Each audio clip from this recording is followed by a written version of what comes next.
একেবারে বলা যেতে পারে 25 মিনিটে পাকিস্তানের জঙ্গিদের একেবারে খতম শেষ করে দিল ভারতীয়। কার্যত এবার আপনাদেরকে জানিয়ে রাখি 25 জনের মৃত্যু হয়েছিল ভারতীয় সেনাদের। এই পাল্টা জবাব কিন্তু হয়ে গেল রাতের মধ্যেই আক্রমণ এবং একেবারে পাকিস্তানের যারা রয়েছেন তারা কিন্তু ভারতীয়দের ওপর আক্রমণ করতে পারে, সেনাবাহিনীদের ওপর, এমনটাই কিন্তু খবরের ইঙ্গিত সোশ্যাল মিডিয়ার মাধ্যমে শোনা যাচ্ছে দর্শক বন্ধুগণ।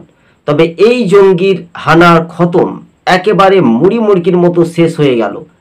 তাছাড়া পাকিস্তানের জঙ্গিরা আবারও রাত্রির মধ্যে তারা কিন্তু টার্গেট নিতে পারে, একের পর এক তাদের ঘাঁটি গুড়িয়ে দেওয়া হলো।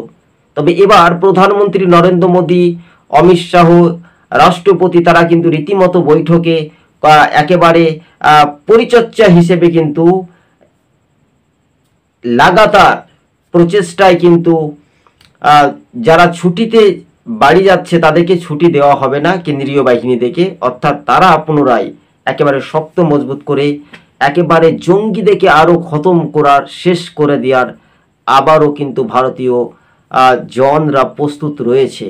কিন্তু পাকিস্তান এবার পিছু হটল তো, এটাই নিয়ে বড় চ্যালেঞ্জ, বড় প্রশ্ন দর্শক বন্ধুগণ। আজ টিভি সকাল ইউটিউব চ্যানেলটি ভালো লাগলে সাবস্ক্রাইব করে সঙ্গে থাকবেন, ধন্যবাদ। কিন্তু রাতের মধ্যেই আক্রমণত্ব করতে পারে ভারতীয় সেনাদের ওপর, এমনটাই পাকিস্তান সূত্র মারফত খবর পাচ্ছি। কিন্তু হ্যাঁ, পাকিস্তান যতই একটা যদি মারে ভারতীয় সেনাদের, তো 20টা কিন্তু লাশ পড়ে যেতে পারে। তাই এটাই হাল হলো, 25-এর বদলা 25 মিনিটে মুড়ি মুড়কির মতো খতম শেষ হয়ে গেল জঙ্গিদের একেবারে ঘাঁটি।